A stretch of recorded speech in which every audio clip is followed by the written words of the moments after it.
Sarah handed me the campaign credit card statements during our Tuesday morning strategy meeting. $15,600 in hotel charges that didn't match any of our events. I'm looking at the numbers now. American Express business statements, white paper with that blue logo at the top. The paper has this slick coating. When you flip through them, they make a swishing sound. 22 separate charges, all hotels, the Omni, the Jefferson, the Biltmore, places we use for donor events, fundraisers, debate watch parties, except none of these dates match our calendar. Dad? Sarah's voice pulls me back to the table. She's sitting across from me in our campaign headquarters war room. Maps of Virginia's 7th Congressional District cover the walls behind her. Red pins marking our strong precincts. Blue for swing areas. We're 8 weeks out from Election Day. Brandon Mitchell, Sarah's fiancé, our candidate, is polling 6 points ahead. We should be celebrating. Marcus Thompson, my deputy campaign manager, leans over my shoulder. Tom, what is it? I slide the spreadsheet across the table. The pages make that distinctive sound against the laminate surface. Sarah organized these charges by date, by vendor, by amount. My daughter has an MBA from Georgetown. She knows how to follow money. These don't match our event schedule, she says. Her voice is uncertain, confused, not suspicious, not yet. I cross-referenced every charge against our calendar. These rooms were never used for campaign events. Jennifer Park, our digital media director, stops typing on her laptop. The clicking of her keyboard goes silent. 8 other senior staff members around the table lean forward. I scan the dates. June 14th, July 2nd, July 18th, August 9th. The amounts vary. $743, $961, $1,215. Some of these rooms cost more than our monthly budget for volunteer pizza, and every single one of these hotel rooms was booked by my wife, Carolyn. There's got to be an explanation, Sarah says. She's trying to help me, trying to help her mother. Maybe mom needed the rooms for prep, interview spaces. We've had so many media requests. No. My voice comes out flat. I've managed 12 congressional campaigns, 3 Senate races, 1 gubernatorial campaign, 35 years in politics. I know what fraud looks like. This is fraud. Marcus pulls the statements closer. His finger traces down the vendor column. Tom, these are all charged to Carolyn's campaign card, but we don't have records of any campaign use. I do the math. $15,600. That's embezzlement. That's a felony. That's a campaign finance violation that could trigger an FEC investigation. I look at Sarah, 28 years old, my only child. She's wearing the engagement ring Brandon gave her 6 months ago. 3-carat solitaire. She keeps it facing up, always visible. She's proud of it, proud of him. The wedding's scheduled for December 28th, 2 months after the election, after we win. Dad? Her voice is smaller now. What do we do? I've counseled campaign staff through financial irregularities before. You document, you investigate quietly, you give people a chance to explain before you escalate. But this isn't some junior staffer mixing up petty cash. This is my wife. This is our communications director. This is the woman who's been running our media strategy for 18 months. This is the woman who's been sleeping in my bed for 10 years. We verify, I say finally. My voice sounds like someone else's. Professional, detached. Marcus, pull the campaign calendar, cross-reference every one of these dates, check our event logs, volunteer schedules, venue contracts. If these rooms were used for legitimate campaign purposes, there'll be a paper trail. And if there isn't? Jennifer asks. The question hangs in the air. Outside, I can hear volunteers making phone calls in the main office. 50 people in there right now, calling voters, entering data, believing they're part of something honest, something good. I've managed campaigns for 35 years. I know exactly when a candidate is lying. I watch their hands, their eyes, the way they shift weight when they're uncomfortable. I've trained myself to see deception from across a crowded room. I just never thought to look at my own family. If there isn't a paper trail, I say, then we have a problem. Sarah gathers the statements into a neat pile. The pages rustle. That sound feels too loud in the sudden quiet. I'll help Marcus verify. I'm sure there's an explanation, Dad. Mom wouldn't... She stops. Can't finish the sentence. Wouldn't what?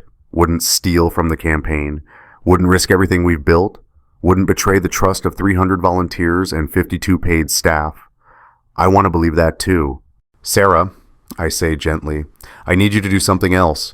We have debate prep in an hour. Brandon needs you there. Can you handle that? She nods.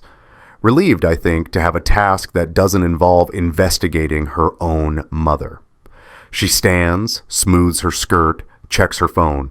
He texted. He's bringing coffee for everyone. He's so thoughtful. After she leaves, Marcus looks at me.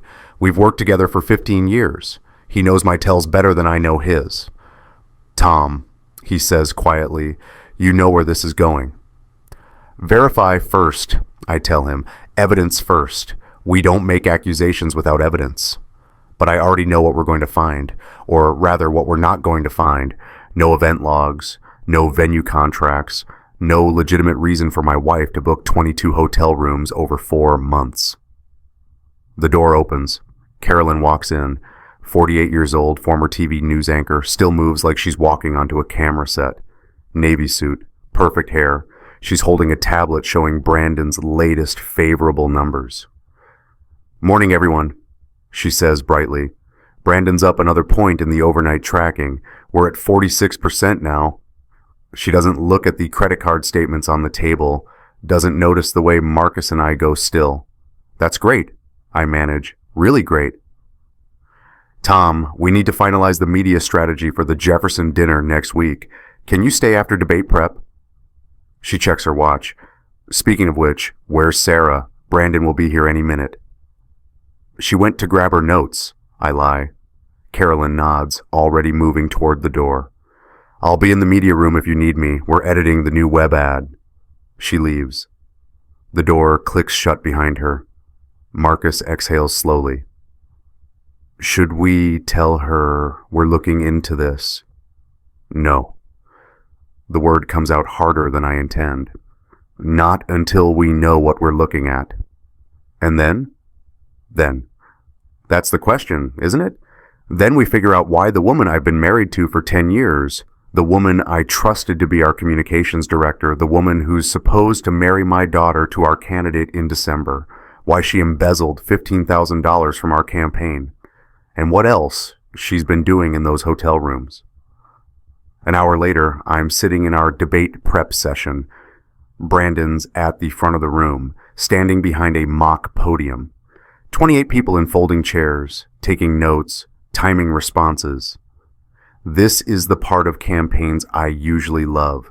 The technical work, the strategy, the way you can turn a nervous candidate into someone who commands a stage. Today, I can barely focus. Carolyn's running the session. She's good at this. Projects confidence, ask the right questions. Brandon, when they hit you on healthcare costs, what's your pivot? Brandon, 35, Yale Law, looks like he was sent from Central Casting, flashes his practiced smile. We pivot to prescription drug prices. Talk about Marge Henderson in Henrico County, who had to choose between insulin and groceries. Good, Carolyn says, but warmer. You're angry for her, not explaining policy. I watch them. The easy rapport. The way Carolyn touches his shoulder when she makes a point. The way Brandon's eyes track her when she moves around the room. How long has this been happening? Sarah's sitting in the front row, taking notes on her legal pad. Yellow paper, blue ink. She writes in the margins, "Great answer," with a little smiley face. She thinks she's watching her future husband prepare to represent 720,000 constituents. She has no idea. The door opens. Jennifer Park slips in, catches my eye, tilts her head toward the hallway. I stand as quietly as I can, ease out of the room. What is it? I ask once we're alone. Jennifer's 32, came up through digital organizing, sharp as they come. She looks uncomfortable. Tom, during the break, I saw something. Show me. She pulls out her phone, opens her photos. Carolyn was getting coffee from the break room. Her planner fell out of her purse. This fell out too. She turns the phone toward me. It's a photo of a photo. A printout, black and white. The grainy quality of a medical ultrasound. The kind where you can see a small curved shape. A baby. The header reads, Richmond Women's Health Center. Date stamp 4 months ago. My hands go numb. Brandon picked it up. Jennifer continues, her voice barely above a whisper. He picked it up so fast, Tom, like he didn't want anyone to see it. But I saw it, and I took this picture while they were both looking away. I stare at the image, the dates on the ultrasound, 4 months pregnant. I do the math. That's May. Right when the credit card charges started showing unusual patterns. Did Carolyn see you take this? I ask. No. She was thanking Brandon for picking it up. They left together to go back to the prep room. I look through the small window in the door. Carolyn's laughing at something Brandon said. Sarah's watching them both, smiling. She trusts them. God, she trusts them so completely. Tom, Jennifer says carefully, is Carolyn... I don't know. My voice sounds far away. I don't know anything right now. But I know this. Carolyn and I haven't been intimate in almost a year. She blamed stress, the campaign, perimenopause. I believed her because I wanted to believe her, because I was busy, because I thought we had time to fix things after the election. Jennifer shifts her weight. What do you want me to do? Nothing, I say. Don't tell anyone. Not Marcus, not anyone. I need to what? Think? Investigate? Confront? The door opens. Brandon steps out, coffee cup in hand. Tom, there you are, he says easily. Did you see that last answer? I think we nailed the pivot. He's smiling, confident. The face we've been selling to voters for 18 months. The man who's going to marry my daughter. The man I've been grooming to be a congressman. The man who might be sleeping with my wife. Great job, Brandon, I manage. Carolyn's a genius, he says. She always knows exactly what I need to hear. He looks back through the window at her. Something in his expression shifts, softens. We're lucky to have her. He goes back inside.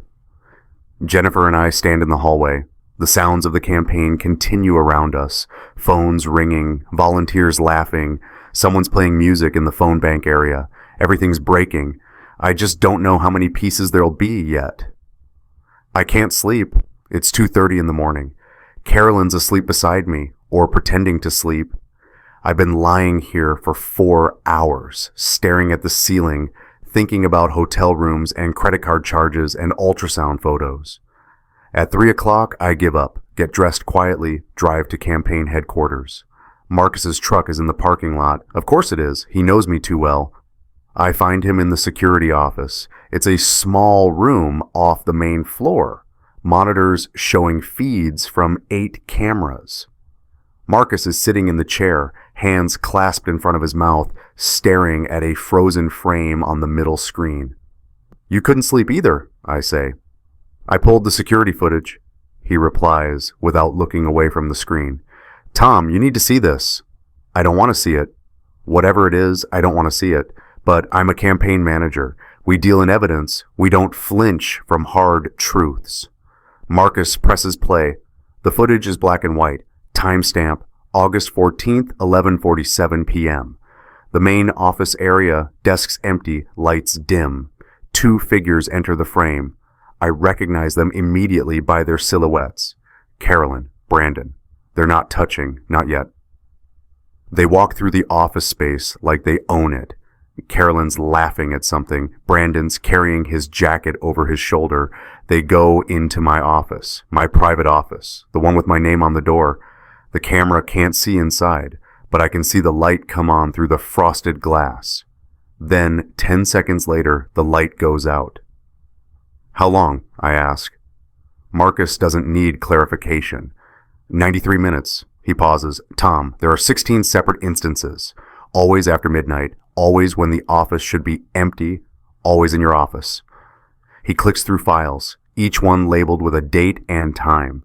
June 12th, 11:53 p.m., June 28th, 12:14 a.m., July 9th, 11:39 p.m., July 22nd, 12:08 a.m. A pattern, regular, deliberate. The security logs show both their key fobs. Marcus continues. His voice is carefully neutral, professional. Carolyn always enters first. Brandon follows 5 to 7 minutes later. Stop, I say. He stops. I'm looking at the frozen frame. The timestamp, August 14th. I was at the state party meeting that night, 3 hours away in Arlington. I told Carolyn I'd be home late. She said she'd already gone to bed when I came in around 2 a.m. She hadn't gone to bed. She'd been here, in my office, with Brandon, using my desk. Tom, Marcus says quietly, I'm sorry. I can't speak, can't move. I'm watching the frozen image of my wife and my daughter's fiancé walking into my office like it belongs to them, like everything belongs to them. There's something else. Marcus pulls up a different file, expense reports. I cross-checked the hotel dates with Brandon's calendar. Every single hotel charge matches a night when you were traveling, out of town for party meetings, fundraisers, consulting other campaigns. They were careful, I hear myself say. They were very careful. Marcus looks at me now. Tom, what do you want to do?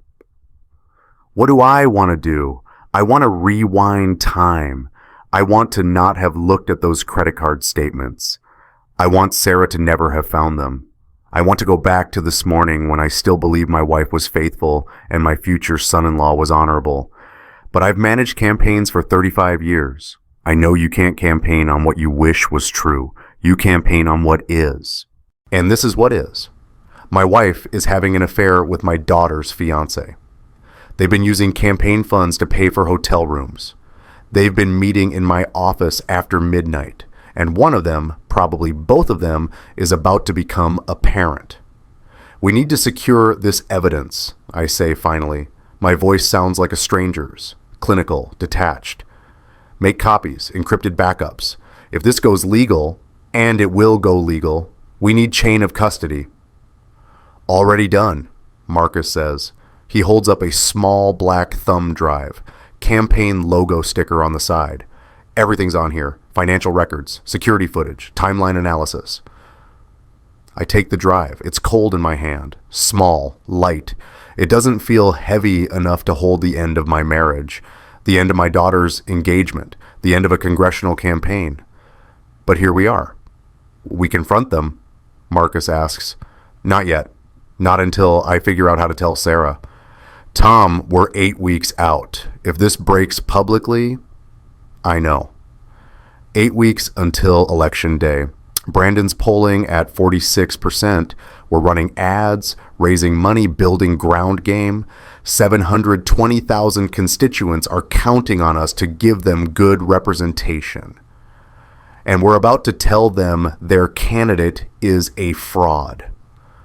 If you've ever discovered something you wish you could unsee, something that changed how you saw someone forever, just type "seen" in the comments.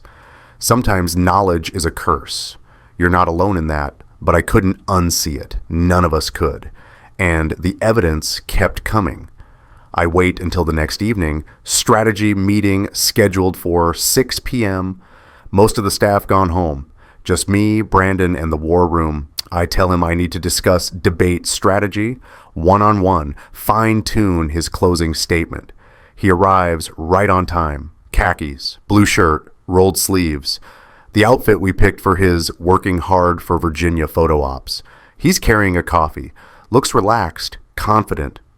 Why wouldn't he be? He's winning. In every poll.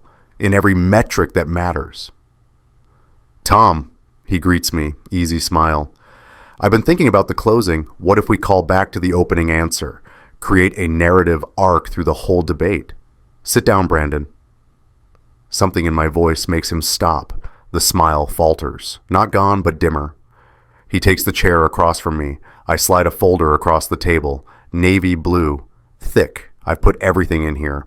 Credit card statements, hotel receipts, security footage, screenshots, a timeline. 4 months of evidence, organized chronologically. What's this? He asks, but his hand hesitates before taking it. Open it. He does. His face goes pale. I watch it happen in real time. The color drains from his cheeks. His throat works.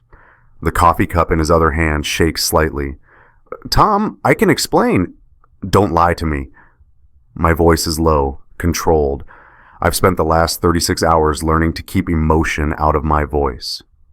I have 16 separate instances on security footage, 22 hotel charges, and an ultrasound photo dated 4 months ago. The ultrasound, that's not... Is it yours? Silence. Brandon sets down his coffee cup, carefully. Like if he's careful enough with small things, the big things might not shatter. Tom. He starts again. His voice is different now, smaller, scared. I never meant for this to happen. Carolyn, How long? What? How long has this been going on? He looks at the folder, at the evidence, at the timeline I've constructed. He knows I already know. I'm just seeing if he'll lie. Since you hired me, he says quietly. Since day one. Day one. That was April of last year, 14 months ago. We interviewed him for the campaign manager position. He came recommended from the state party, Yale Law. Young, articulate, perfect candidate for a swing district. Carolyn ran the interview. She called me afterward, breathless with excitement. Tom, he's perfect, smart, ambitious, and he genuinely believes in public service. We have to bring him on.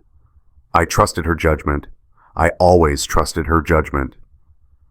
Sarah, I say, when did that start? Carolyn introduced us.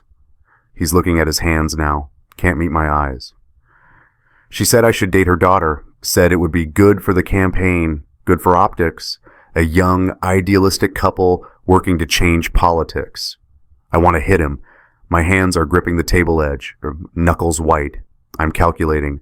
Concrete floor, no cameras in this corner. Would Marcus cover for me? Then I remember Sarah.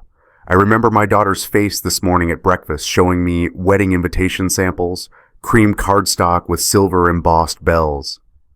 Officiated by my father, Tom Whitmore. She was glowing. I can't do this for Sarah. The pregnancy, I say instead. Carolyn's pregnant. Yes. And it's yours. Yes. The room is very quiet. Outside, I can hear traffic on Broad Street. Someone's car alarm going off. Normal sounds. The world continuing while mine ends. What was the plan? I ask. After the election. After you married my daughter. Brandon swallows hard. Carolyn was going to leave you. We were going to... He stops. Going to what? Raise the baby together. His voice breaks on the last word. Tom, I'm sorry. I know how this sounds, but Carolyn and I, we love each other. We didn't plan this. It just happened. Nothing just happens in a campaign, I tell him coldly. Every decision is calculated. Every move is strategic. You both know that. I pull out another document, this one I printed this afternoon. Virginia law considers adultery a factor in divorce proceedings. Campaign finance law considers embezzlement a federal crime. And I'm the one with all the evidence. What do you want? It's the first smart thing he said all night. I want you to tell me the truth, I say. All of it. Does Sarah know? No. God, no. Carolyn wanted to tell you first. After the election, she was going to what? Blindside me? Destroy Sarah? Take my campaign director position and turn it into a federal crime investigation? Tom, please, get out. What? Get out of this office. Go home. Tomorrow morning, you're going to come to headquarters like nothing happened. You're going to smile for cameras. You're going to shake hands and kiss babies and pretend you're worthy of representing 720,000 people. Are you going to tell Sarah? The question hangs in the air. I don't know, I say honestly. I don't know anything right now except that you need to leave before I do something I'll regret. Brandon stands. Unsteady. He looks young suddenly, scared. Not like a congressional candidate, like a 35-year-old who just realized he destroyed multiple lives for an affair. Tom, he says from the doorway. For what it's worth, I do love her. Carolyn, I really do love her. Get out. He leaves. I sit in the empty war room. The maps of Virginia stare down at me. Red precincts, blue precincts, numbers and data and strategy. Everything I've built for 35 years, all of it based on a lie. My phone buzzes. Text from Carolyn. Where are you? Dinner's ready. I text back. Working late. Don't wait up. Another buzz. Okay, Brandon stopped by to grab some debate notes. Said you two had a good strategy session? Of course, he told her. Of course, they're coordinating. I type, we need to talk. 3 dots appear, disappear, appear again. Finally, tomorrow, I have an early media hit. I type, tonight. The 3 dots disappear. Don't come back. 20 minutes later, she walks into the war room. Still in her navy suit from this morning, perfect hair. She's carrying her tablet. Probably thinks I want to discuss campaign strategy. She sees my face. Stops. What happened? She asks. I slide the folder across the table, the same one I showed Brandon. She doesn't touch it, just looks at it, then at me. Tom, is it his? She closes her eyes, opens them. Yes. No denial, no excuses, just yes. How long? Does it matter? Yes. 14 months since we hired him. Same story Brandon told me, at least they're consistent. And Sarah? Carolyn's face changes. A flash of something, guilt, shame, crosses her features. We never wanted to hurt her. But you did it anyway. Tom, I can explain. I don't want explanations. My voice is rising now. I can't control it anymore. I want to know what you were thinking.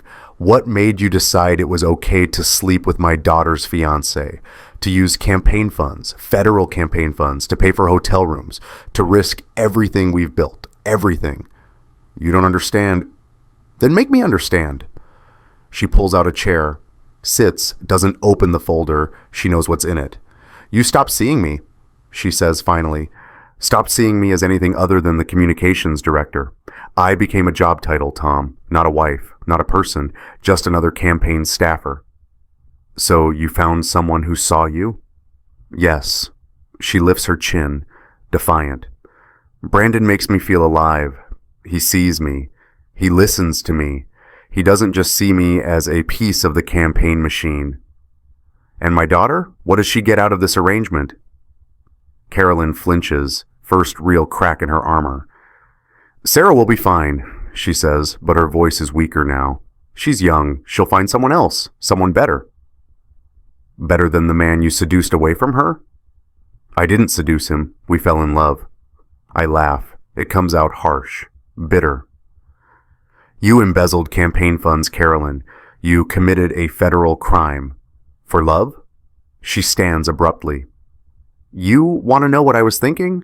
I was thinking that I'm 48 years old, and this might be my last chance to feel something real, to want someone who wants me back. Not because I'm useful, not because I run good media strategy, but because I'm me. And the baby? Her hand goes to her stomach, protective. The baby is innocent in this. The baby, I say slowly, is evidence of adultery and fraud. And you're going to have to make a choice, Carolyn. What choice? I pull out another document. This one I drafted with our campaign attorney this afternoon. You have 2 options. Option 1, you resign immediately. Quiet departure, personal reasons. We manage the media.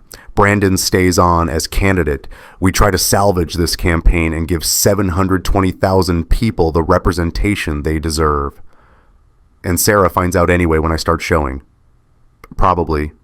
What's option 2? I meet her eyes. I file for divorce with evidence of adultery and embezzlement. We press charges for the campaign finance fraud. Brandon withdraws from the race. The whole thing goes public. Your TV career is over. His political career is over, and Sarah learns that both her mother and her fiancé betrayed her. You wouldn't. Try me. We stare at each other across the war room table. 10 years of marriage, 18 months of campaigning, 14 months of lies. She smiles. It's not a nice smile. You're forgetting something, Tom. What's that? You need me to win. You need Brandon to win.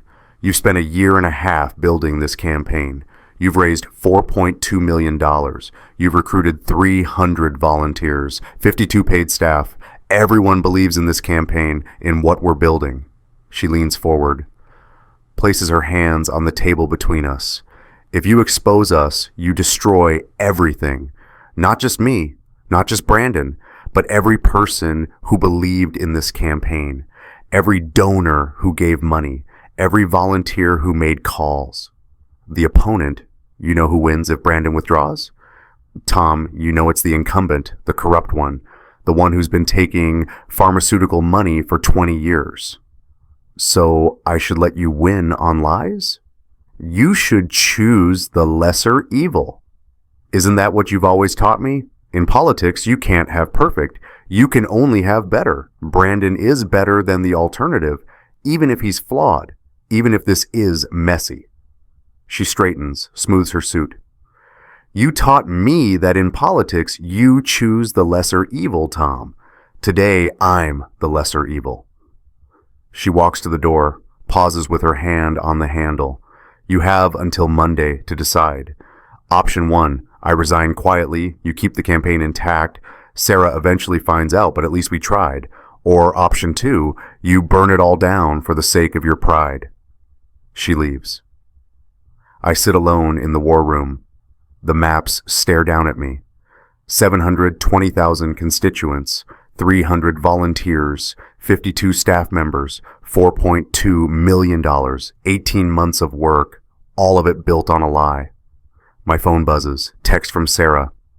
Mom said you're working late again. Want me to bring you dinner? I stare at the text. Picture her face. The way she looked showing me those wedding invitations this morning. The silver bells embossed on cream paper. Her smile when she said, I can't wait to have you marry us, Dad. I don't know how to tell her that her wedding will never happen. I don't know how to tell her that her mother is pregnant with her fiancé's baby. I don't know how to choose between protecting my daughter and protecting 720,000 people who deserve honest representation. Carolyn was right about one thing. In politics, you choose the lesser evil. I just never thought the lesser evil would be destroying my own family. I don't sleep. Again. By Friday morning, I've been running on maybe 6 hours of sleep over 3 days. Coffee doesn't help anymore, just makes my hands shake. Sarah's at campaign headquarters by 7 a.m. She's always the first one here. My daughter inherited my work ethic. Sometimes I wish she'd inherited my skepticism instead. She finds me in my office, staring at spreadsheets I'm not actually reading. Dad! She's carrying a laptop bag and what looks like a wedding binder. Pink. Enormous. I know you're busy, but can I show you something real quick? I gesture to the chair. She sits, practically bouncing with excitement. So, I know the wedding's not until December, but the Jefferson had a cancellation for their spring garden package. And I was thinking, She opens the binder, photos of the hotel's ballroom, the gardens, sample menus. What if we did the rehearsal dinner there? It's where you and Mom had your 10th anniversary party. It feels full circle, you know? The Jefferson, one of the hotels on Carolyn's credit card statement, July 18th, $961. Sarah. I know it's expensive.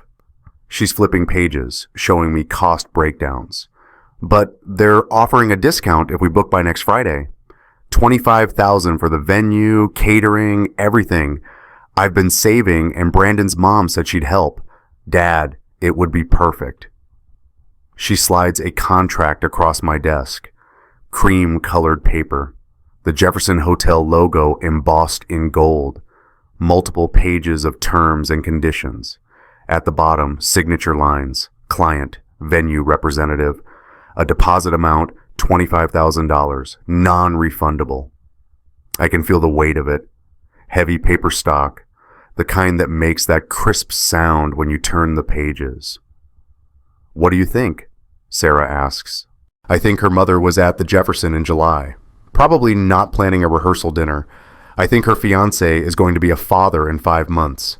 Just not to Sarah's children. I think this wedding is never going to happen. It's beautiful, I manage. Really? Her face lights up. So you think I should book it? Sarah, let's wait until after the election. There's a lot happening right now. Dad, if I wait, we lose the date. Someone else will grab it. Then they grab it. She stops, looks at me more carefully. Are you okay? You look terrible. Just tired. Campaign stress. Is it the debate? Because Brandon's ready. He's so ready, Dad. You've trained him so well. She checks her phone.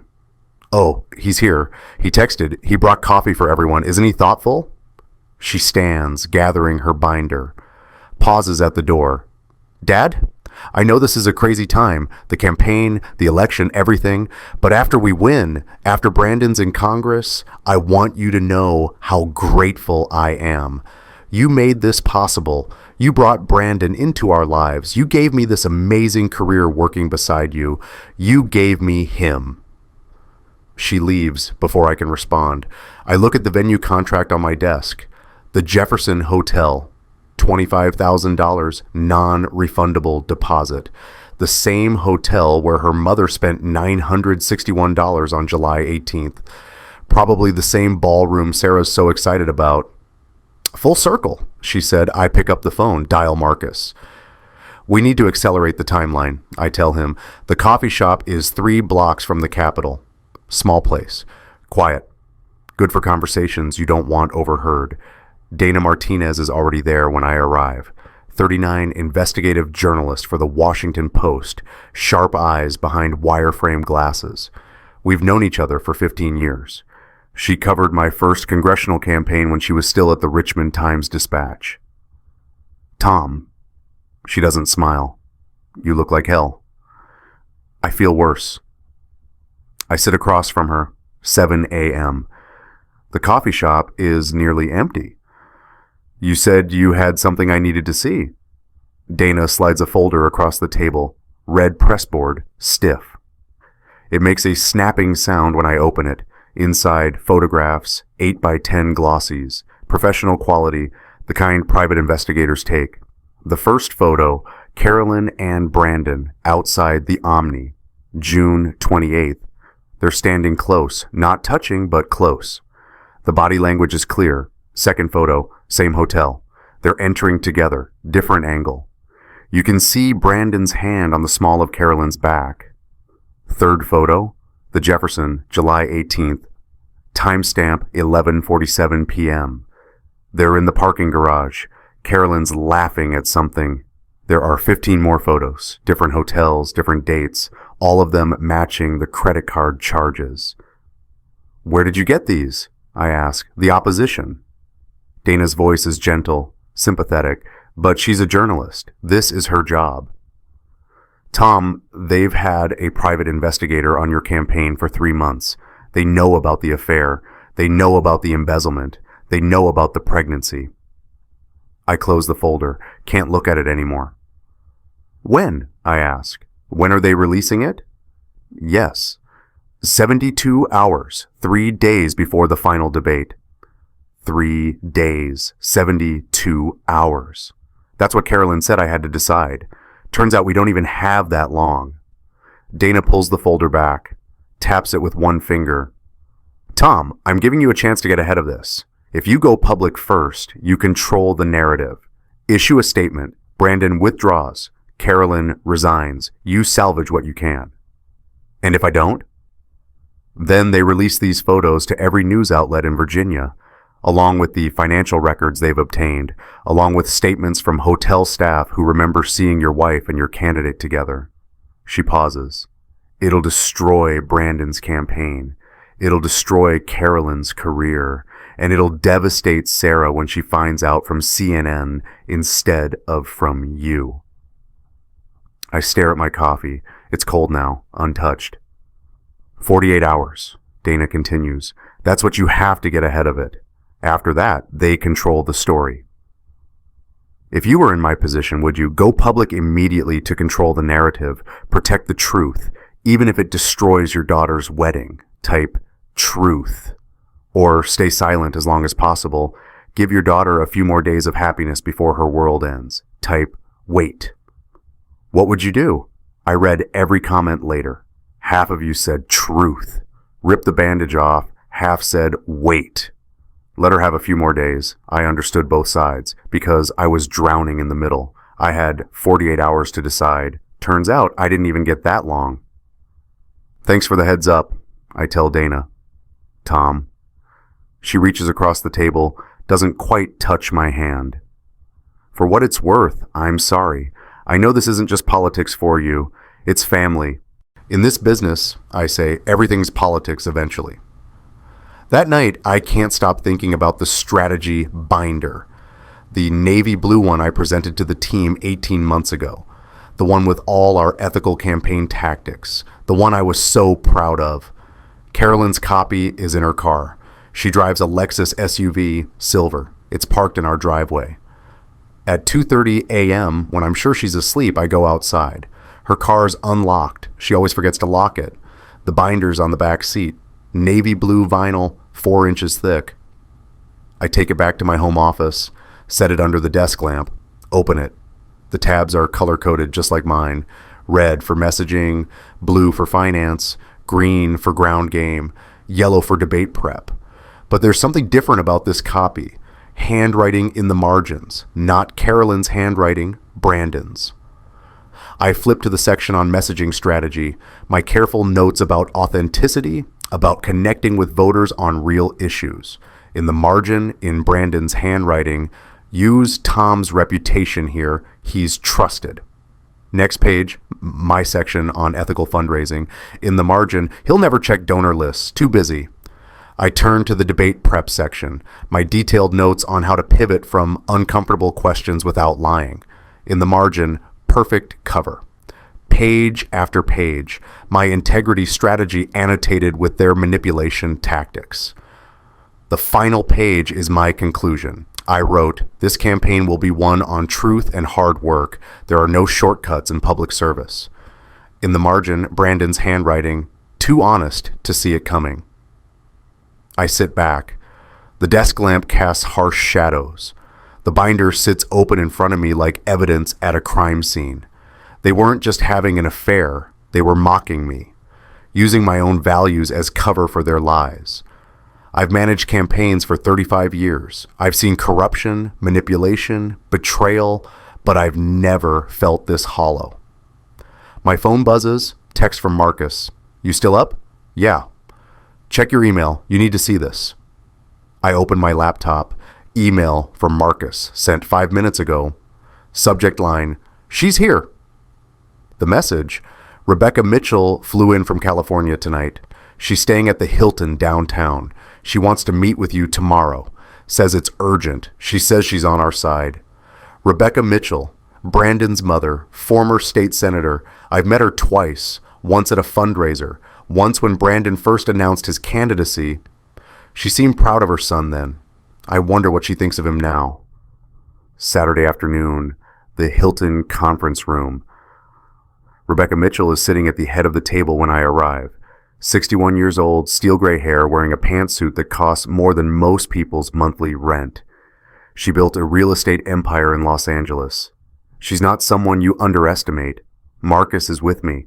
For witness purposes, for protection, I'm not sure which. Mr. Whitmore. Rebecca stands, offers her hand. Her grip is firm. Thank you for meeting with me. Mrs. Mitchell. I sit across from her. Your son works for me. I assume this is about him. It is. She sits back down, folds her hands on the table. I flew here because I need you to know something. I didn't raise him to be this man. Silence. I got a call 3 days ago, she continues, from someone I won't name. They told me about the affair, about the pregnancy, about the embezzlement. I called Brandon immediately. He confirmed all of it. And you flew here to defend him? I flew here to help you. She pulls out her phone, places it on the table between us. Brandon and I had a very frank conversation yesterday. He told me that if this becomes public, he plans to blame Carolyn. He's going to claim she seduced him, that she manipulated him, that she threatened his career if he didn't comply. Marcus leans forward. That's a lie, Rebecca finishes. I know, my son is many things, but he's not a victim, so I asked him to send me proof of this supposed manipulation, and he did. She unlocks her phone, opens messages, turns the screen toward me. Text thread between Brandon and Carolyn, dated 3 months ago, May 15th. Brandon, what if Tom finds out? Carolyn, he won't. He's too focused on the campaign. Brandon, but if he does? Carolyn, then we blame me. I seduce you. I manipulate you. Tom believes you're a victim. Sarah forgives you eventually. We get through this. Brandon, and if that doesn't work? Carolyn, then we use the nuclear option. We claim Tom knew all along, that he covered it up for political gain. His reputation is destroyed, not ours. I read the messages twice, 3 times. They've been planning this, I say slowly, for months. Yes. Rebecca's voice is cold, controlled. My son is a coward, Mr. Whitmore. He's willing to destroy anyone to save himself, including you, including your daughter. She takes the phone back, pulls up more messages. He also sent this to Carolyn last night, after you confronted him. New text thread, dated yesterday. Brandon, Tom knows everything. He has evidence. Carolyn, did you stick to the story? Brandon, I told him we love each other, that it just happened. Carolyn, good. Stick to that. Emotional affair, unplanned pregnancy. We're the tragic lovers. Brandon, what if he exposes us? Carolyn, he won't. He cares too much about Sarah, too much about the campaign. He'll choose the lesser evil. Brandon, and if he doesn't? Carolyn, then we burn him first. Marcus makes a sound somewhere between a laugh and a curse. Rebecca locks her phone, puts it in her purse. Mrs. Mitchell, I say carefully, why are you showing me this? Because my son doesn't deserve to win. Her voice cracks slightly. First real emotion I've seen. I've spent 30 years in politics. I've made compromises. I've chosen lesser evils. But I've never lied about who I am. My son is lying about everything. To you, to your daughter, to 720,000 voters. She stands, smooths her suit. I have copies of all those messages, encrypted backups. If you need them for legal proceedings, for divorce, for criminal charges, for campaign finance investigations, I'll provide them, all of them. Why? I ask. Because someone has to be honest. She picks up her purse. And apparently, it's not going to be my son. At the door, she pauses. Mr. Whitmore, I'm sorry for what he's done, for what Carolyn's done. Your daughter doesn't deserve this. No, I agree, and she doesn't. After she leaves, Marcus and I sit in silence for a long moment. Tom, he says finally, you have everything now. Evidence of the affair, evidence of the embezzlement, evidence of their plan to destroy you. You can go to the authorities. You can end this.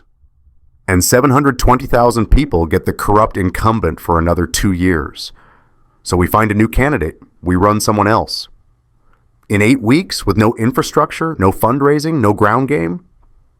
I shake my head. Marcus, we both know how this works. If Brandon withdraws now, we lose the seat. Then we lose the seat. His voice is harder now, frustrated. Tom, they're planning to destroy you. They've been planning it for months. At some point, you have to protect yourself. My phone buzzes. Text from Sarah. Dad, guess what? Brandon just surprised me with dinner reservations at La Mer. He's so romantic. Can you believe in 8 weeks he'll be a congressman and I'll be planning our wedding? I show Marcus the text. He reads it, closes his eyes. Jesus, Tom. Yeah. What are you going to do? I think about Sarah's face this morning, the wedding binder, the contract for the Jefferson, the way she said, you gave me him. I think about 720,000 constituents who deserve honest representation. I think about Carolyn and Brandon's texts. He'll choose the lesser evil. They're right. That's what I've always taught. Choose the better option among flawed choices. But what if all the options are poison 3 weeks later, the night of the final debate? I'm standing backstage at the community college auditorium, 1,200 people in the seats, 500,000 watching on TV, local news, C-SPAN, YouTube live stream. This is the moment we've been building toward for 18 months. Brandon's in the green room doing last-minute prep. Sarah's with him. She's been with him all day, keeping him calm, boosting his confidence, playing the supportive fiancé. Carolyn's in the media area, coordinating with our communications team. She's 5 months along now, starting to show. She wears loose blazers, strategically placed scarves. No one's noticed yet. Marcus finds me in the wings, hands me a bottle of water. "You're on in 5, he says. "You're introducing him." I know. "Tom." He lowers his voice. "You don't have to do this." "Yes, I do." "We can still pull him. Medical emergency, family crisis, something." "And let them win?" "They're going to win anyway."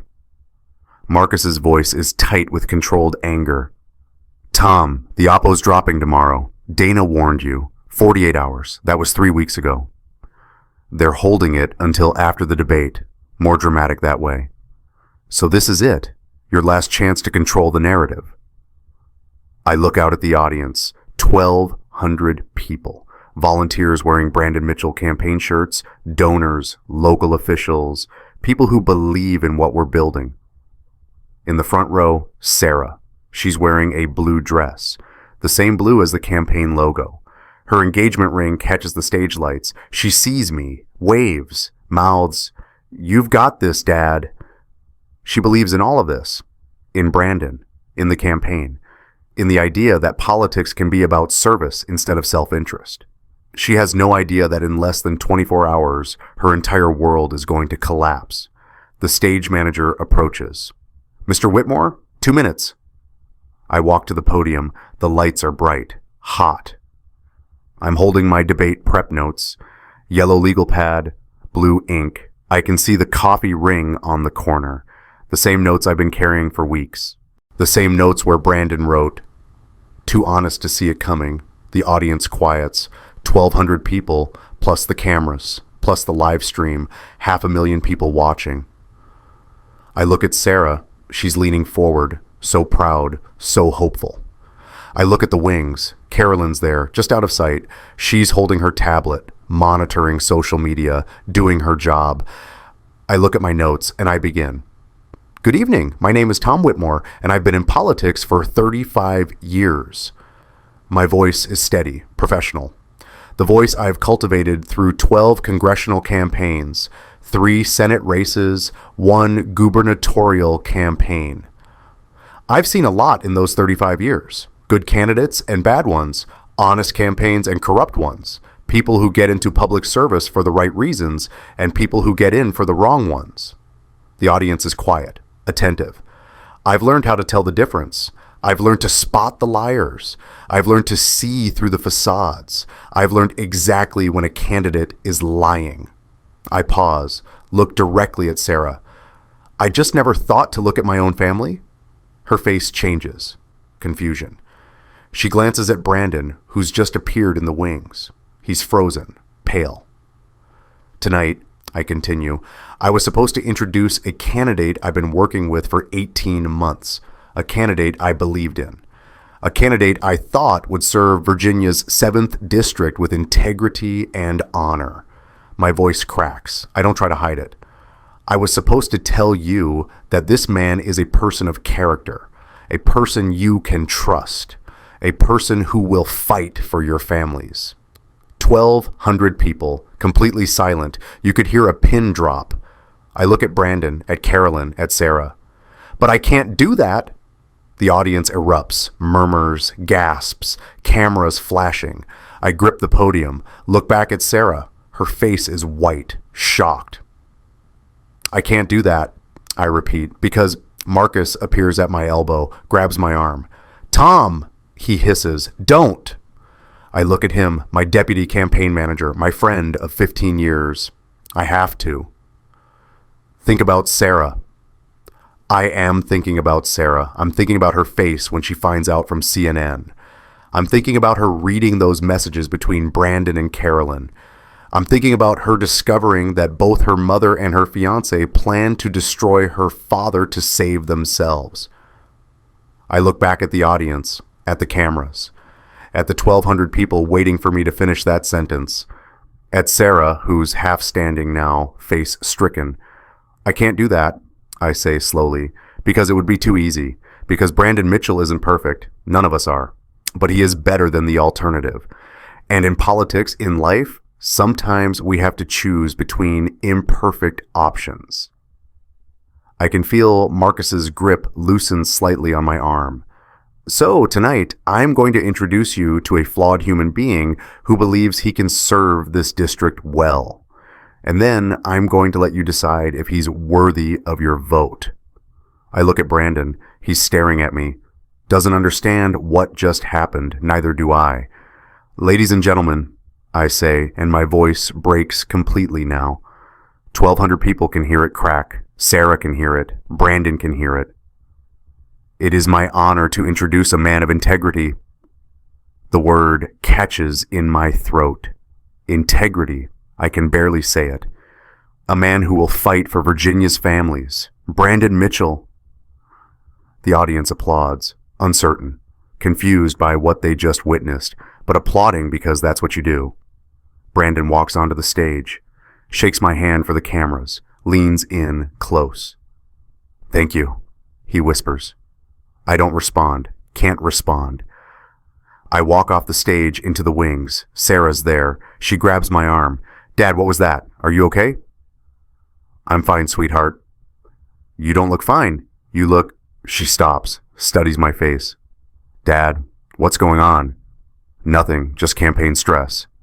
Dad. Sarah, please, I need a minute. I walk away, find the men's room, lock myself in a stall, and for the first time in 35 years of political campaigns, I break down completely. The next morning, Sunday, I'm in the campaign attorney's office, William Hayes. 55, partner at a firm downtown, handles all our legal compliance. He's sitting across from me, reading through the evidence I've compiled. Credit card statements, security footage stills, text messages from Rebecca Mitchell, the opposition's photos. Marcus is here too, and Rebecca Mitchell, who flew back from California for this meeting. Hayes closes the folder, takes off his glasses, rubs his eyes. Tom, he says carefully, this is bad, really bad. I know. The campaign finance violations alone could trigger an FEC investigation. The embezzlement, $15,600, that's a federal crime. Carolyn could face up to 5 years. And Brandon? He's complicit in the embezzlement. He knew she was using campaign funds. He benefited from it. Hayes flips through more pages. But the bigger issue is this. If you don't report this to the FEC by 5 p.m. today, you become criminally liable. The words hang in the air. What? I ask. You're the campaign manager, Tom. You have a legal duty to report financial irregularities. The moment you discovered those credit card charges Friday 3 weeks ago, the clock started. You have a reasonable window to investigate and report. That window closes today. So if I don't report by 5 p.m., you're an accessory to the crime. You could face charges yourself. Marcus swears quietly. There's more, Hayes continues. The opposition has this information. When they release it, and they will release it, they'll include the timeline. They'll show that you knew for weeks and didn't report it. That's going to look like a cover-up, Tom. It is a cover-up, I say quietly. Yes. Hayes doesn't sugarcoat it. Which means you need to make a choice right now. Do you report this or do you go down with them? Rebecca leans forward. Mr. Whitmore, you have children to protect. Your daughter doesn't need to lose her father and her fiancé. What are my options? I ask. Hayes pulls out a legal pad, starts writing. Option 1. You file a report with the FEC this morning. Full disclosure. Campaign finance violations, embezzlement, everything. We contact the state police about the fraud. Carolyn and Brandon face criminal charges. The campaign collapses. Brandon withdraws from the race. And Sarah learns about all of this from a police report. Yes. Option 2? There is no option 2, Tom. Not legally. You either report this or you become complicit in a federal crime. I look at Marcus. He's staring at his hands. You told me I had a choice, I say to Hayes. Earlier, you said I needed to choose. I was wrong. He closes his legal pad. I'm your attorney. I'm telling you, if you don't file that report by 5 p.m. today, I can't represent you anymore, because I'd be advising you to commit a crime. Rebecca stands, walks to the window, looks out at downtown Richmond. My son destroyed his life for an affair, she says quietly. Don't let him destroy yours too. I check my watch. 9:47 a.m. I have 7 hours to decide. 7 hours to choose between protecting my daughter's feelings and protecting myself from federal charges. 7 hours to figure out how to tell Sarah that everything she believes is a lie. The door opens. It's Jennifer Park, our digital media director. Tom, she says breathlessly, you need to see this now. She holds up her phone. Twitter, trending hashtag Isa's Mitchell campaign scandal. The opposition didn't wait until after the debate. They released it last night, while Brandon was on stage, while I was introducing him as a man of integrity. The photos are everywhere. Carolyn and Brandon at hotels, kissing in parking garages, the credit card statements, the security footage stills.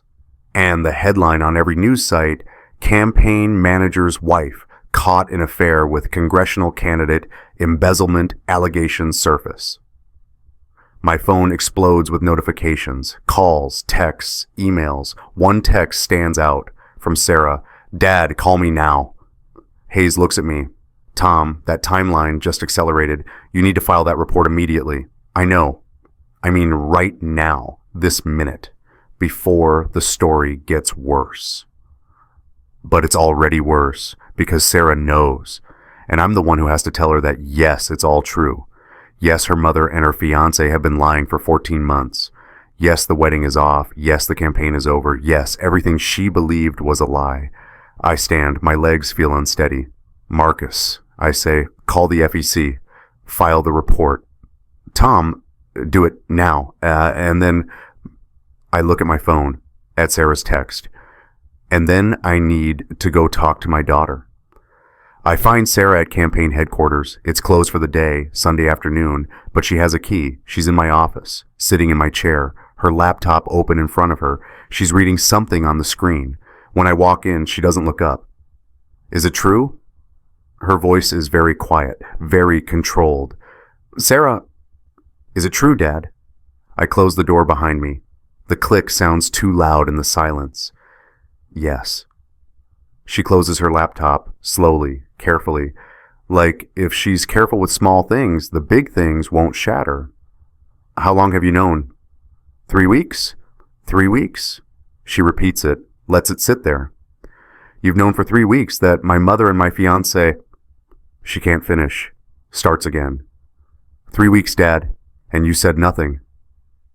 I was trying to figure out how to tell you. How about, Sarah, your mother is pregnant with your fiancé's baby. That would have been a start. She stands, walks to the window, her back to me. I saw the photos, she says. Everyone saw them. They're everywhere. Twitter, Facebook, the news. My phone's been ringing nonstop. Reporters, friends, donors asking if it's true. Sarah, I'm so sorry. Don't. She turns. Her eyes are red. She's been crying. Don't apologize. Just tell me everything from the beginning. I need to hear it from you. So I tell her, starting with the credit card statements she found, the ultrasound Jennifer saw, the security footage Marcus pulled. Brandon's confession, Carolyn's ultimatum, Rebecca's texts, Dana's warning, the opposition's photos. I tell her everything. As I talk, I place the evidence on my desk, one piece at a time. Credit card statements, white paper with blue logo. They make that swishing sound when I slide them across. The ultrasound photo, thermal paper, curled edges. Sarah picks it up. Her hands shake. 4 months, she whispers. This is from May. Yes. We got engaged in June. She sets the photo down. She was already pregnant when he proposed to me. I show her the security footage, stills on my laptop, 16 instances, dates, times, all in my office. Your office, she says. Dad, they were in your office. I show her the strategy binder, Brandon's notes in the margins. Use Tom's reputation. Too honest to see it coming. Sarah reads them. Her face goes blank. That scary kind of blank where you're feeling too much to show anything. Finally, I show her the wedding venue contract. The Jefferson Hotel, cream paper, gold embossing, the $25,000 deposit she was so excited about. Mom was there, I tell her gently. July 18th, one of the hotel rooms on the credit card statement. Sarah picks up the contract, stares at it, at the signature lines, at the deposit amount. Then she tears it in half. The sound is loud, satisfying, cathartic.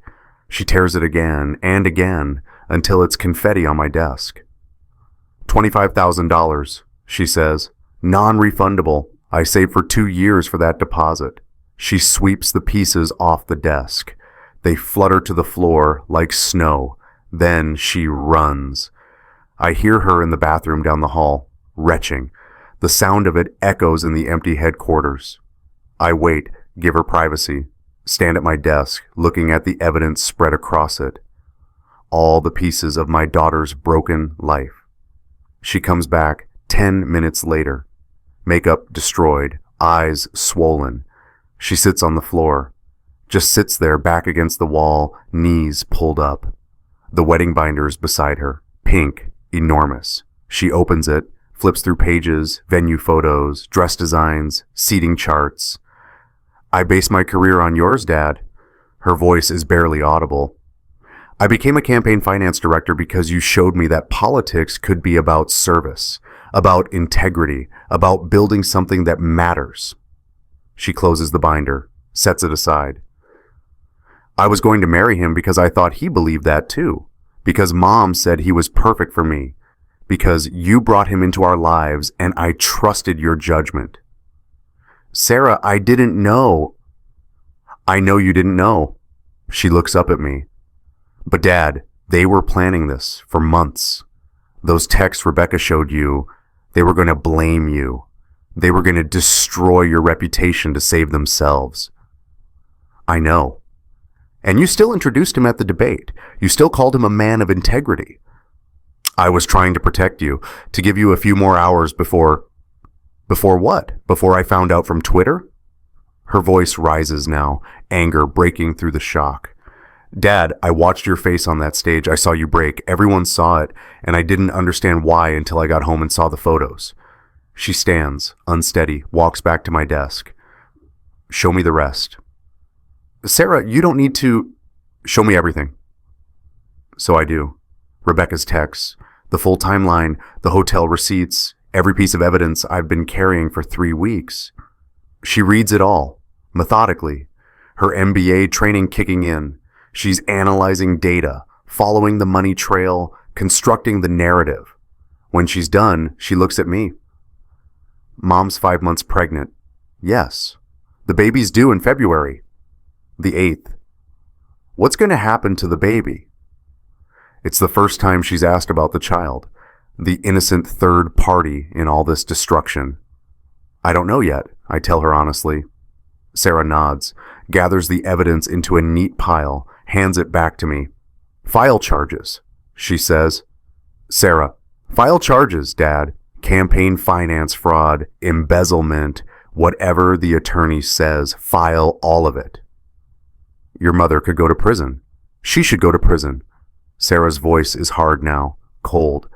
She stole from our campaign. She lied to 300 volunteers. She betrayed you. She betrayed me. She betrayed every donor who believed in this campaign.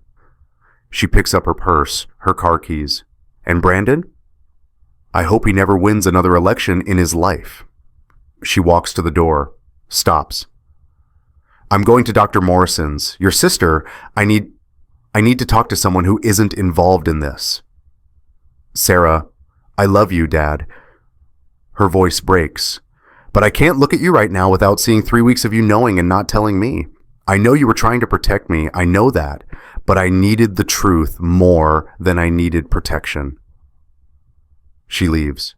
I stand alone in my office. Evidence scattered on my desk. Wedding contract confetti on the floor. The sound of my daughter vomiting still echoing in my memory. I pick up my phone. Dial the campaign attorney. Hayes, I say when he answers. File everything. FEC report. State police notification. Fraud charges. All of it. Tom, are you sure? I'm sure. My daughter just gave me permission to burn it all down. And the campaign? I look around the office. Maps of Virginia on the walls. Red pins, blue pins, 18 months of work. The campaign's over, I say. We just need to make it official. The next 72 hours are a blur. Monday morning, Marcus and I hold a press conference. 18 reporters, 7 TV cameras. We announce that due to serious allegations of financial impropriety and personal conduct violations, Brandon Mitchell is suspending his campaign effective immediately. We don't take questions. Brandon releases a statement through his lawyer. 2 paragraphs, expresses regret, wishes the best for Virginia's 7th district, doesn't admit to anything specific. Carolyn doesn't release a statement. Her attorney says she's unavailable for comment. By Monday afternoon, Brandon's polling numbers have collapsed. The tablet Marcus shows me vibrates constantly with new data. 46% becomes 40, then 34, then 28. The screen glows with real-time destruction. Tuesday morning, the FEC announces an investigation. State police confirm they're reviewing the case for potential fraud charges. Tuesday afternoon, the incumbent, our opponent, holds a rally. Doesn't mention Brandon by name. Just talks about integrity in public service. Wins in a landslide the following week. Wednesday morning, I'm in my office, calling volunteers. The phone list is 300 names long. Printed spreadsheet. Pages stapled in the corner, worn from handling. Each name represents someone who believed in us. Hi, Mrs. Chen. This is Tom Whitmore. I'm calling to let you know that Brandon Mitchell has withdrawn from the race. Yes, I'm aware of the news coverage. Yes, the allegations are true. I'm so sorry. Your time and dedication meant everything to this campaign. I hope you'll stay involved in local politics. Thank you for everything. 300 calls, 300 apologies, 300 people who trusted us. By the time I reach page 100, the pages are harder to read. The names blur together. I'm crying, and I don't know when it started. Marcus finds me at my desk around 7 p.m. I'm on call 212. Tom, he says gently, go home. I'll finish the list. I need to call them all. You need to sleep. You've been here for 3 days straight. I'll sleep after... Tom.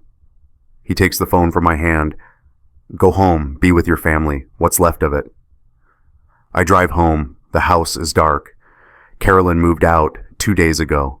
Sarah's staying with my sister Grace. I'm alone. I sit in the kitchen. Don't turn on the lights. Just sit there in the dark, listening to the house settle around me. My phone buzzes. Text from an unknown number. Mr. Whitmore, this is Rebecca Mitchell. I'm in town until Friday if you need anything. I'm truly sorry about how this ended. Another text. This one from Dana Martinez. Tom, I know this is hard, but you did the right thing. History will remember that. Another. From Jennifer Park. Boss, we're all behind you, whatever you need. Another. From Sarah. Dad, Dr. Morrison says I need time. I'm not ready to talk yet, but I wanted you to know I'm proud of you for filing charges. That took courage. I love you. I read that last one 3 times. She's proud of me for destroying her wedding, for ending her mother's career, for burning down 18 months of work. She's proud of me for choosing truth over comfort. I've managed campaigns for 35 years. I've won some, lost some. Learned that in politics you choose the lesser evil. Maybe I finally learned. Sometimes you have to refuse to choose evil at all. 3 months later. The baby is born on February 8th. A girl. 7 pounds, 3 ounces. Rebecca Mitchell arranged everything. Private adoption, closed process. The adoptive parents are teachers, Mark and Jennifer Chen, late 30s. They've been trying to adopt for 6 years. Carolyn signs the papers in my office. We're using the old campaign headquarters. It's mostly empty now. Furniture sold, maps taken down, just my desk, a few chairs. She's sitting across from me. Brandon's beside her. They came together, united front. Rebecca's here too, as facilitator. Her sister is Jennifer Chen's best friend. That's how this got arranged. The adoption papers are on my desk. White pages, blue legal backing, official seals from the Virginia Department of Social Services. They make that thick sound when you lift them. William Hayes is here as notary, as witness. The baby is in a carrier, 2 weeks old, sleeping. She has dark hair. Carolyn's eyes. Carolyn holds the pen over the signature line. Her hand shakes. This is the right thing, Rebecca says quietly. She'll have parents who can give her stability, love, a real home. Carolyn signs. The pen scratches across the paper. That's the only sound in the room. Brandon signs. Birth father acknowledgement. Voluntary relinquishment of parental rights. Hayes notarizes, stamps the seal. It's done. Rebecca lifts the baby carrier. The baby stirs, but doesn't wake. She pauses at the door, looks back at Carolyn and Brandon. Her new parents are teachers, Rebecca says. They'll teach her about integrity, about showing up, about doing what's right even when no one's watching. She looks down at the sleeping baby. They'll teach her that some people disappear when things get hard, and some people stay. She got the ones who stay. Rebecca leaves with the baby. The door closes with a soft click. Carolyn starts crying. Brandon puts his arm around her. They leave together, still united, still choosing each other over everyone else. Hayes packs up his notary supplies. Tom, he says, I know this was hard, but that child will have a good life. Better than she would have had with... He trails off, doesn't finish. Yeah, I say. After he leaves, I sit alone in the empty office, look around at the bare walls, the space where our maps used to hang, the desk where Sarah and I planned strategy, the door to my private office where Carolyn and Brandon...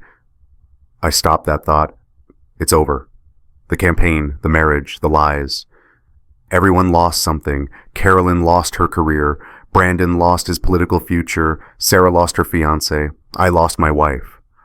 But the baby, she's protected. That matters. I look at the adoption papers on my desk, the signatures, the seals.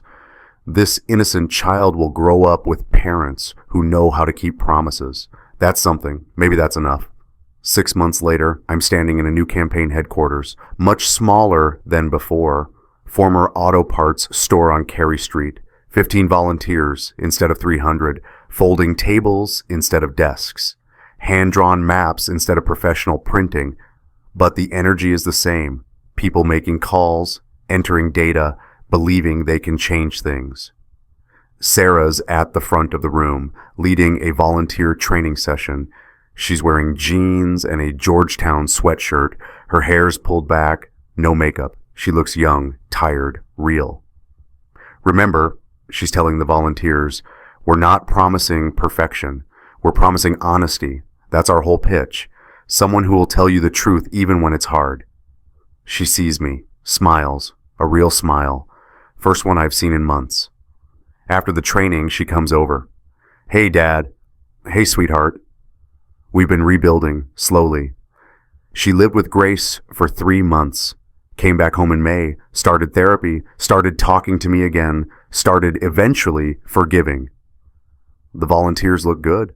I say it. They're skeptical. After what happened with Brandon, everyone's skeptical, but they're here. They're showing up. That counts for something. She picks up a tablet from the table. Our polling data. Sarah's running in the special election.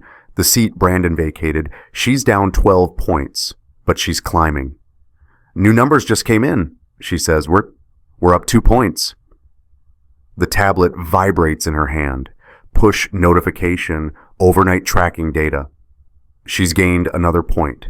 3 points behind now, with 2 weeks to go. We might actually win this, she says, sounding surprised.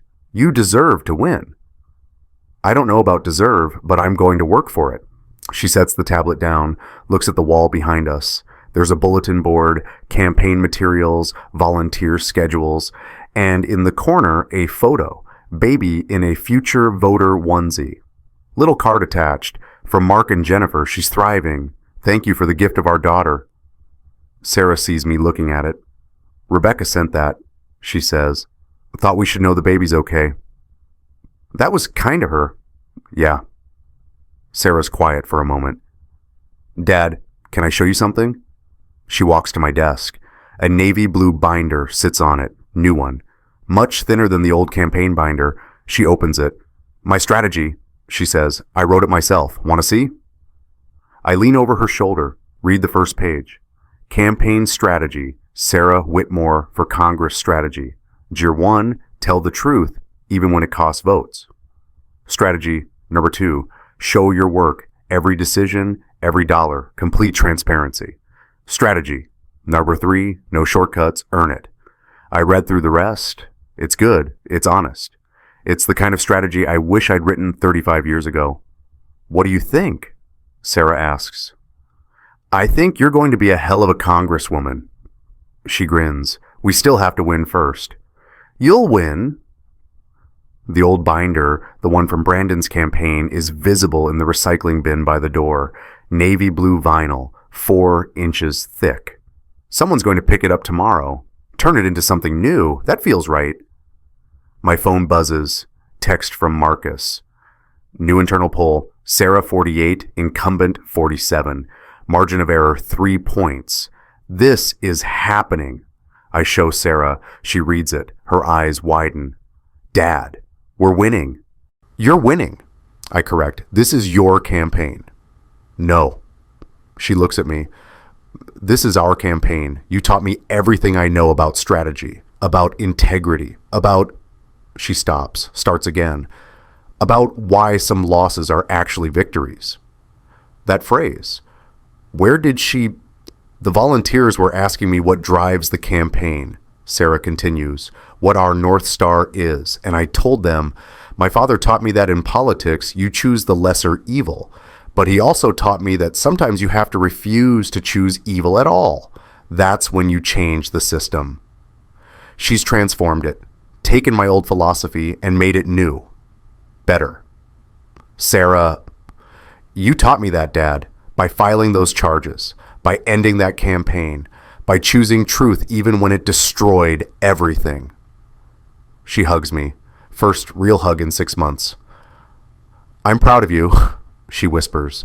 And just like that, I break. Not with sadness, with something else. Relief, maybe. Or grace. We stand there in the small campaign headquarters, volunteers working around us, the tablet vibrating with good news, the old binder and the recycling, the new one open on the desk. Everything's different now, smaller, harder, but honest. Sarah pulls back, wipes her eyes. Okay, she says, laughing a little. Enough feelings. We have 2 weeks to close a 3-point gap. Let's get to work. She goes back to the volunteers. I watch her lead. Natural, confident, true. My phone buzzes again. Another text from Marcus. Tom, the DC groups are calling. They want to meet Sarah. They think she could be something special. They're talking about future races. Senate, maybe. I smile. Type back. Let's win this one first. But I know what Marcus knows. Sarah's going to win, not because of manipulation or lies or shortcuts, but because she's offering something rare in politics. Truth. 2 weeks later, election night, Sarah wins by 4 points. 51% to 47%. Not a landslide, but honest. We're at the victory party, the same community college where I introduced Brandon at that debate. Different crowd now, smaller, real. Sarah's giving her acceptance speech. She's tired, emotional, real. "Thank you," she tells the crowd. "Thank you for taking a chance on someone who's been honest about her flaws, about her family's mistakes, about what went wrong with the last campaign." She looks at me in the audience. "My father managed campaigns for 35 years. He taught me that you can build something that lasts if you build it on truth. Tonight proved him right." The crowd applauds. I'm crying, don't care who sees it. After the speech, after the photos, after the interviews, Sarah and I are in her new office. Temporary space, folding table, 2 chairs, the tablet showing final results. She picks up the device, looks at the numbers. 51%, she says. "Dad, we did it. You did it." "No," she sets down the tablet. "We did it together." She's right. This was always supposed to be about us, father and daughter, building something honest. We lost a lot getting here. A marriage, an engagement, a career, 18 months of work, but we gained something too. Each other, trust, the knowledge that we can survive the truth. I look at the tablet, at the 51%, at the victory we earned by refusing shortcuts. And I realize I've managed campaigns for 35 years. I know exactly when a candidate is lying.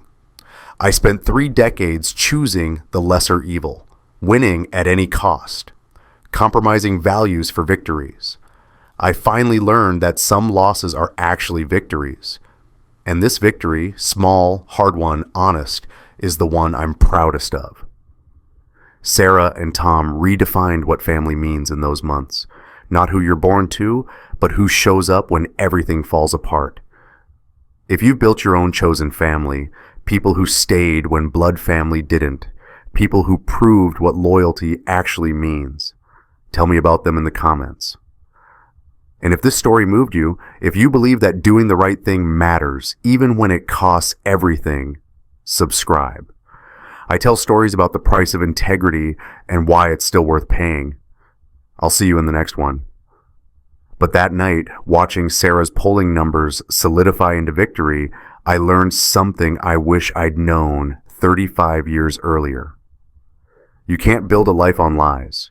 Eventually, the structure collapses. But if you're willing to start over on truth, even when it costs everything, you can build something that lasts. Sarah looks at me, smiles, really smiles. "Dad," she says, "what do we do now?" I look at the tablet, at the numbers, at my daughter who just won her first election by refusing to compromise her values. "Now," I say, "now we show Washington what Virginia integrity looks like." She nods, picks up the new strategy binder, opens to the first page. Strategy number 1, tell the truth even when it costs votes. "Yeah," she says, "let's do that." We walk out of the office together, father and daughter, campaign manager and congresswoman-elect. Partners in the only kind of politics that matters, the kind built on truth.